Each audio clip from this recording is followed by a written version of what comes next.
The sun was setting over the small western town, and the orange light painted the sky in a way that made everything look both beautiful and lonely. Luke, a young cowboy, rode slowly into town on his horse. Dust followed behind him, and people turned to look as he passed by. Everyone knew Luke. He was strong, hardworking, and fearless. He had never been the type to stay silent when he saw something unfair. That made him respected by some, but disliked by the powerful men who controlled the ranches and businesses in the town. Luke had grown up with very little, working since he was a boy to survive. He had learned early that life was tough, but he had never let it break his spirit. His hands were rough from years of handling ropes and tools, and his face carried the sun's mark from long days in the open fields. Still, there was kindness in his eyes, the kind that showed he was not just tough but also honest and good-hearted. One evening, after a dispute at the cattle market, Luke's life took an unexpected turn. He had argued with wealthy ranch owners who tried to cheat smaller workers out of fair pay. Luke stood his ground, speaking loudly in front of everyone. "A man's work deserves respect," he said firmly. The crowd clapped, but the ranch owners felt insulted. They saw Luke as trouble, someone who could not be controlled. And in that town, those who challenged the powerful always paid a price. The punishment they chose for Luke was unusual. Instead of throwing him in jail or beating him down, they decided to mock him in front of everyone.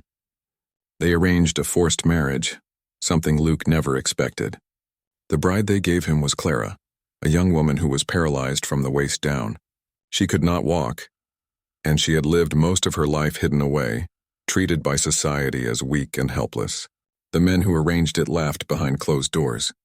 They thought, let the proud cowboy carry a burden. Let him marry someone no one else would choose.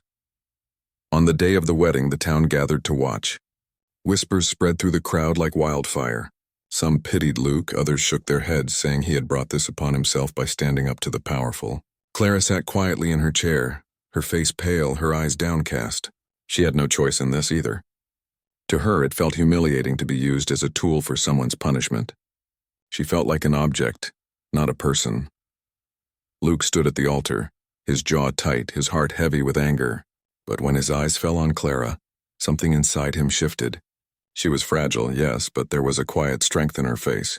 She did not cry. She did not beg. She sat there with dignity, as if she would not give the crowd the satisfaction of seeing her broken. Luke realized in that moment that she was not the punishment. The real punishment was the cruelty of the people who treated her this way. When the vows were spoken, Luke's voice was steady. He looked at Clara as he promised to take her as his wife, and for the first time she lifted her eyes to meet his. It was only a brief moment, but it carried a silent message. They both knew they were victims of someone else's plan, but maybe together they could write their own story. That night, Luke carried Clara into the small cabin that had been given to them. The room was simple, wooden walls, a small fire, and the smell of pine from the forest outside. He placed her gently in a chair by the window. For a long time, neither of them spoke. The silence was heavy, filled with unspoken emotions. Luke poured her a cup of water and placed it in her hands. Clara looked at him with surprise. No one had ever treated her with such quiet respect before. Most people either ignored her or spoke to her as if she were a child. Luke finally broke the silence. "I know you didn't ask for this," he said softly. "And neither did I, but I want you to know something. I don't see you as a punishment." Clara's lips trembled and she blinked back tears. For years she had been made to feel like a burden, someone unwanted. Hearing those words from Luke stirred something deep inside her. She whispered, "Thank you." Days turned into weeks and life began to settle into a rhythm. Luke worked at the ranch while Clara stayed at the cabin. She spent hours by the window, watching the horses run freely outside. At times she felt trapped in her own body, wishing she could run too. But Luke never let her feel forgotten. Every evening he returned home and sat with her, telling her stories of the day. The cattle he had rounded, the challenges he faced, the silly jokes the ranch hands told. He spoke to her as if she mattered, as if her opinion was important. And for the first time in a long while, Clara felt seen. The town, however, was not kind. People gossiped whenever Luke walked by. "Poor man," some would say. "He deserves better." Others whispered cruel things about Clara, calling her useless. Luke heard the whispers, and though they stung, he never let them change how he treated his wife. In fact, the more people mocked, the more determined he became to show Clara that she was worthy of love and respect. One afternoon, Luke brought home a piece of wood and some tools. Clara watched curiously as he began working outside. For days he hammered and shaped, his shirt soaked in sweat under the hot sun. Finally, he carried something into the cabin. A special chair with wheels, designed so Clara could move more freely around the room. Her eyes widened in disbelief. No one had ever made something like that for her. She touched the chair with trembling hands, whispering, "You did this. For me?" Luke smiled. "Of course. You deserve to live, not just sit in one place." That small act changed everything between them. Clara began to smile more, laugh more, and speak more openly. She told Luke about her childhood, her dreams, and even her fears. He listened carefully, never once showing pity. He treated her words like treasures, and she began to feel like she was not just surviving but living again. At night, when the town was quiet and the stars filled the sky, Luke would sit by the window with Clara, pointing out constellations. "That one there," he'd say, "is the cowboy's star. It always shines the brightest for those who keep fighting, no matter what life throws at them." Clara would listen with a soft smile, feeling warmth in her heart. She realized that while her legs no longer carried her, Luke's spirit was lifting her in ways she never thought possible. In those early days, what was meant to break Luke's spirit had begun building something new. It was not easy, and the road ahead would hold many trials, but inside that small cabin a bond was growing, one built not on pity or punishment, but on quiet respect, kindness, and the first sparks of love. The days in the little cabin slowly turned into weeks, and Luke and Clara's life began to take shape like a new trail forming under steady footsteps. It wasn't an easy life, not for either of them. Luke worked long hours at the ranch, sometimes leaving before the first light of dawn and returning only after the stars had filled the sky. His hands grew rougher each day, his back sore from endless hours of labor. Clara, on the other hand, remained in the cabin most of the time. Her world was smaller, limited by the 4 wooden walls and the chair that carried her. Yet even in her quiet space, something was changing inside her. At first, Clara used to spend her afternoons staring out the window, watching the horses in the open fields and the children playing in the distance. She felt the sting of envy sometimes, wishing her legs could carry her like theirs. But Luke's small acts of kindness began to plant seeds of hope in her. He never came home empty-handed. Some days it was fresh flowers tucked behind his saddle. Other days it was a small book from the town store, even though he had to save extra coins for it. He would place the gift in her hands with a smile, as if it was the most natural thing in the world. And every evening he would sit beside her, telling stories of the ranch, his voice turning simple happenings into adventures that made her laugh. But the town was not gentle with them. People often whispered behind their backs. When Luke went to buy supplies, he heard the snickers and careless words. "Poor cowboy tied to a broken woman." Others said, "He'll regret it. Just wait." Luke ignored them, but deep inside he carried the weight of those words. He never let Clara hear any of it. But she was not blind to the way people looked at her. She noticed the pity in their eyes, the way they spoke to Luke as if he deserved sympathy. Every time she felt that sting, she remembered Luke's steady voice in the cabin, the way he said, "I don't see you as a punishment." That sentence became her shield. One afternoon, Luke returned home earlier than usual, carrying a strange bundle of tools and leather straps. Clara tilted her head in curiosity. "What are you working on now?" she asked, her voice soft but filled with growing trust. Luke smiled and placed the bundle on the table. "You'll see," he replied with a spark in his eyes. For the next week, whenever he had free time, he worked outside the cabin. Clara listened to the steady rhythm of his hammer and saw, wondering what surprise he was preparing. Finally, on a cool morning, Luke wheeled something into the room. It was a saddle, but not just any saddle. It was wider, with special straps designed carefully so Clara could sit safely without fear of falling. Clara stared at it in disbelief. "You made this war for me?" she whispered. Luke nodded. "You always look out the window at the horses. I thought maybe you should feel the wind too." Tears filled Clara's eyes. She had long accepted that riding a horse was something she could never do again. But here was Luke, building a way for her to be part of the world she missed. That afternoon, he lifted her gently and placed her in the saddle, securing the straps carefully.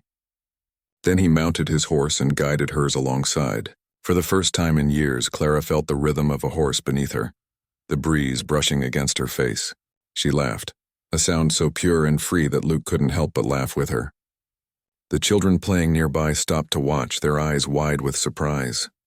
The sight of the paralyzed bride riding proudly with her cowboy spread through the town like wildfire.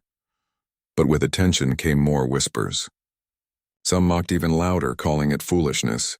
"He's wasting his time," one man sneered. Yet there were also a few who watched in silence, feeling a quiet respect stir within them. Clara, for the first time, didn't care what people thought. She felt alive again, and that was enough. The evenings became more precious after that. Clara started painting again, a hobby she had once abandoned when her spirit felt broken. Luke encouraged her, buying her paints and brushes when he could. She sat up by the window, capturing sunsets, horses, and even Luke himself as he returned home after work. Her paintings carried a soulfulness that words couldn't express. Luke proudly hung them on the walls, filling the cabin with color and life. Still, challenges lingered. Some neighbors tried to persuade Luke to let go of Clara, saying he could still choose a different life. "You're strong, young, and full of promise," they told him. "Why tie yourself down?" Luke's response was always the same. He would stand tall, his voice firm. "She's my wife. She's not a weight on me. She's my world." His loyalty silenced some and angered others, but it planted something deeper in Clara's heart. She realized she was no longer just surviving in his shadow. He was lifting her into the light, showing her worth to the world. One evening, Luke returned home with an announcement. "There's an art contest at the county fair," he said. Clara frowned. "An art contest?" He nodded eagerly. "Yes, you should enter. Your paintings deserve to be seen." Clara hesitated, fear creeping into her voice. "People will laugh. They'll think it's silly." Luke knelt beside her chair and looked her straight in the eyes. "Let them laugh. You have a gift, Clara. Don't hide it because of their ignorance." For days, Clara worked nervously on a special painting. She poured her soul into it, creating an image of wide golden fields with a lone rider leading his horse under the endless sky. It wasn't just a painting of land and sky. It was a painting of freedom, of resilience, of love that refused to bow to cruelty. On the day of the fair, Luke proudly wheeled her into the contest hall, ignoring the stares. When the judges saw her painting, they were struck silent. It wasn't just skill, it was emotion on canvas. When the results were announced, Clara's painting received the top prize. The crowd clapped, some reluctantly, others with genuine awe. For the first time, Clara wasn't seen as a burden but as an artist, a woman with a gift. Luke's chest swelled with pride as he stood beside her, declaring, "This is my wife, the strongest person I know." That night, as they returned home, Clara felt a new fire in her heart. She realized that while her legs could no longer carry her, Luke's love had given her wings. The punishment meant to break them had become the foundation of something extraordinary. And though the road ahead was still uncertain, she knew they had already won something priceless: the courage to rise above whispers and the strength to turn shame into honor. The morning after Clara won the art contest, the little cabin felt different. The sunlight that streamed through the window seemed warmer, brighter, almost as if the world itself had changed. Clara sat in her chair with the prize ribbon resting on her lap. She kept touching it with her fingers, not because of its material, but because of what it meant. For years, she had been seen as a burden, a woman with no place in the world, yet here was proof that her voice, through her art, had value. Luke watched her quietly as he drank his morning coffee. He didn't say much, but his smile told her everything. He was proud, not just of the ribbon, but of the courage she had found. When Clara noticed him staring, she chuckled softly. "You're looking at me as if I've lassoed the moon." Luke grinned. "You did more than that, Clara. You made them see you. You made them see the truth. But victories in life are rarely without new challenges." As the news of Clara's success spread, people in town began to talk more about the couple. Some admired them. A few came forward to congratulate Clara, awkwardly but sincerely. Yet there were still others who couldn't let go of their bitterness. To them, Luke's devotion was foolish and Clara's recognition was undeserved. They whispered that her painting only won because of pity. These words carried like dust in the wind, reaching Luke's ears when he went to the general store. He clenched his jaw but said nothing. Deep inside, though, it hurt. Clara, too, felt the sting of judgment. When a group of women visited the cabin one afternoon under the pretense of politeness, she noticed the way they glanced at her chair, the way their smiles never reached their eyes. "You've been fortunate," one of them said. "Not everyone is blessed with such a patient husband." The words cut deep, but instead of breaking, Clara lifted her chin and replied gently, "I'm not fortunate because Luke is patient. I'm fortunate because he sees me." That simple answer silenced them, though their expressions showed they didn't understand. Despite the whispers, Luke and Clara carried on with their lives, growing closer with each passing day. Luke continued to find ways to include Clara in his world. He built wider paths outside the cabin so she could move around more easily. He even fashioned a small wagon that could be attached to his horse, so they could travel together to the town or the fields. Clara, in turn, filled their home with beauty through her art. The walls were now covered with scenes of sunsets. Mountains and wild horses, each brushstroke a reflection of her spirit. One evening, as Luke returned from the ranch, he found Clara waiting by the window with a thoughtful look on her face. "Luke," she began softly, "do you ever wish your life had turned out differently? That you hadn't been tied to me as punishment?" The question hung heavy in the air. Luke set his hat down and knelt in front of her. "Clara," he said firmly, "you were never the punishment.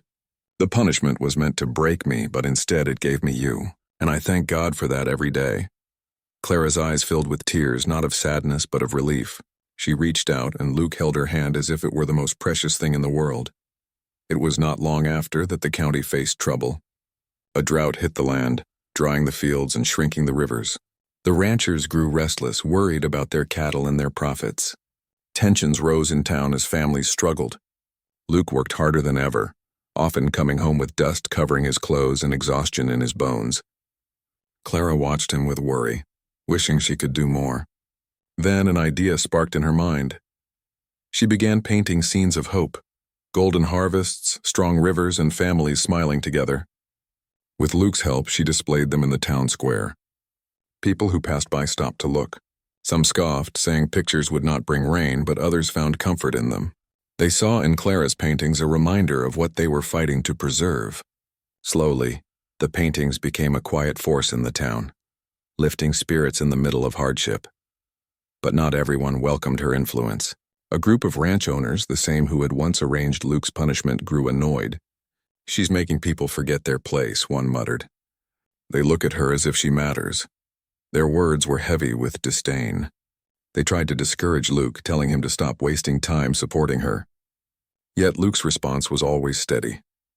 "My wife gives this town more hope than all your money combined." As weeks passed, Clara noticed something unexpected. Children began visiting the cabin, curious about her art. She welcomed them, teaching them how to mix colors and paint simple shapes. The sound of laughter filled the cabin, and for the first time Clara felt not like someone hidden away but like a teacher, a guide. Parents soon followed, grateful that their children had found joy in the midst of hardship. The cabin, once quiet and lonely, became a small haven of light. Still, the doubts within Clara had not completely vanished. One night, as she and Luke sat by the fire, she whispered, "Do you think they'll ever stop seeing me as broken?" Luke looked into her eyes with calm certainty. "Clara, they already see you as whole. Maybe not all of them, not yet, but you've already changed hearts. And as long as you keep being yourself, you'll change more." His words wrapped around her like a blanket, chasing away the shadows of fear. The real test of her strength came during the town's annual gathering.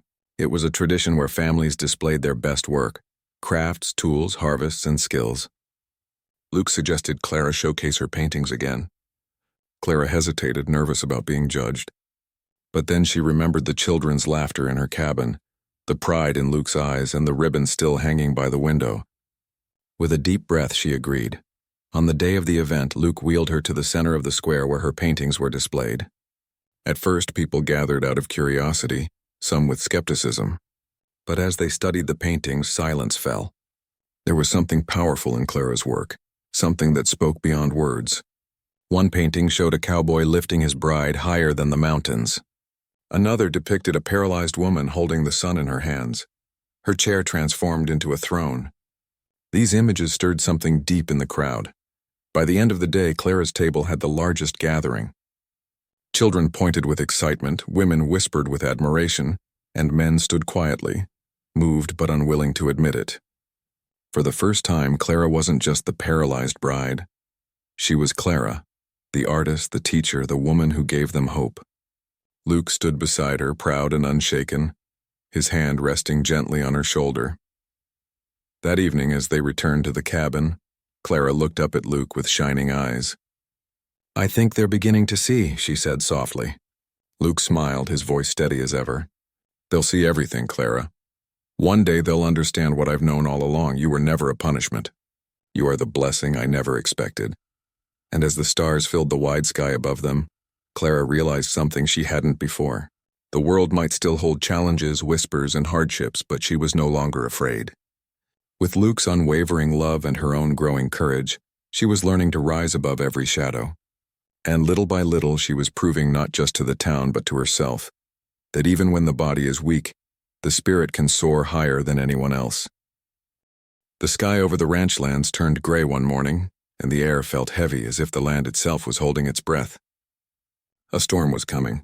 Luke had seen storms before, but something about this one felt different. The wind grew fierce, whistling through the fields, and the cattle grew restless, their cries carrying across the open plains. He knew it was going to be bad. Clara watched from the cabin window, her hands gripping the armrests of her chair. She could see Luke outside, checking the fences, moving quickly but with determination. She wished she could help, wished she could stand beside him. Instead, all she could do was watch as the dark clouds swallowed the sky. By afternoon, the storm struck with a force no one had expected. Rain came down in sheets, pounding the earth until it turned to mud. Thunder cracked so loudly it shook the cabin walls, and lightning split the sky with blinding flashes. The wind tore at roofs, toppled fences, and scattered anything not tied down. Luke rushed to gather the cattle, pushing them toward higher ground before the flooding got worse. His body strained against the storm, mud clinging to his boots, but he kept going. Inside the cabin, Clara felt the building tremble. She prayed silently, her heart pounding with worry for Luke. Suddenly, she saw shadows outside the window. Neighbors, frightened and desperate, running toward the cabin for shelter. Clara quickly wheeled herself to the door, opening it against the force of the wind. Families stumbled inside, soaked to the bone, their children crying. The cabin filled with frightened voices. Though she could not walk, Clara took charge. She moved calmly among them, her voice steady. "Stay close to the fire," she told them. "Dry the children first. Use the blankets." Her words carried authority, surprising even herself. The people, shaken and scared, followed her directions without hesitation. Slowly, the chaos inside turned into order. For 2 long days, the storm raged. Luke stayed outside with the ranch hands, fighting to keep the cattle alive and the land from being destroyed completely. He barely slept, his muscles aching, his hands cut and bruised from the work. Every now and then, he came back to the cabin, soaked and exhausted, but Clara's steady presence gave him strength. She updated him on the families inside, told him how she had kept them calm, and reassured him that the cabin was holding strong. When the storm finally broke, the land looked like it had been torn apart. Fences were gone, cattle were scattered, and crops had been destroyed. People walked out of the cabin in silence, staring at the damage with heavy hearts. Many were ready to give up, their spirits crushed by the loss, but Clara would not let them. She wheeled herself outside, her hair still damp, her face pale but determined. "Listen to me," she said loudly, her voice carrying over the quiet crowd. "We've lost much, yes, but we haven't lost each other. The land can be rebuilt, fences can be mended, cattle can be found. What we need now is courage." Her words, simple but full of fire, lit a spark in the people's hearts. One by one, they began to nod. Luke, standing beside her with mud still clinging to his boots, looked at her with admiration. He realized that in the middle of the storm, Clara had become the leader they needed. The townsfolk who once mocked her now saw her strength, and they couldn't deny it.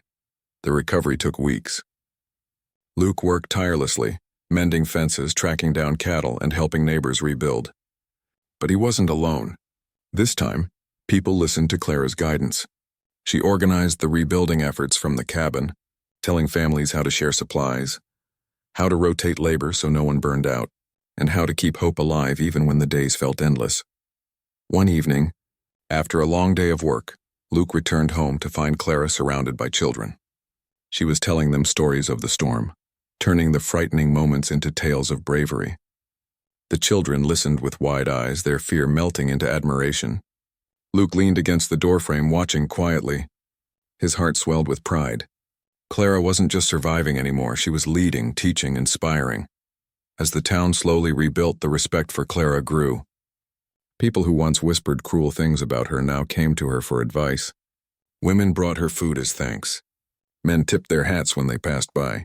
Children ran to her cabin, eager to paint or hear her stories. She had become something more than the paralyzed bride. She was a symbol of strength, a reminder that true power comes from within. But not everyone was happy about this change. The wealthy ranch owners, the same men who had once arranged Clara and Luke's marriage as punishment, grew uneasy. They saw how the town looked to Clara and Luke now, how people admired them. The owners muttered among themselves, frustrated that their plan had backfired. Instead of breaking Luke, it had turned him and his wife into heroes. One of them confronted Luke at the market. "You think you fooled them?" the man sneered. "But storms pass and people forget. Don't think this respect will last." Luke didn't raise his voice, but his words were steady as stone. "It doesn't matter if it lasts. What matters is that my wife showed them who she is. And nothing you say can take that away."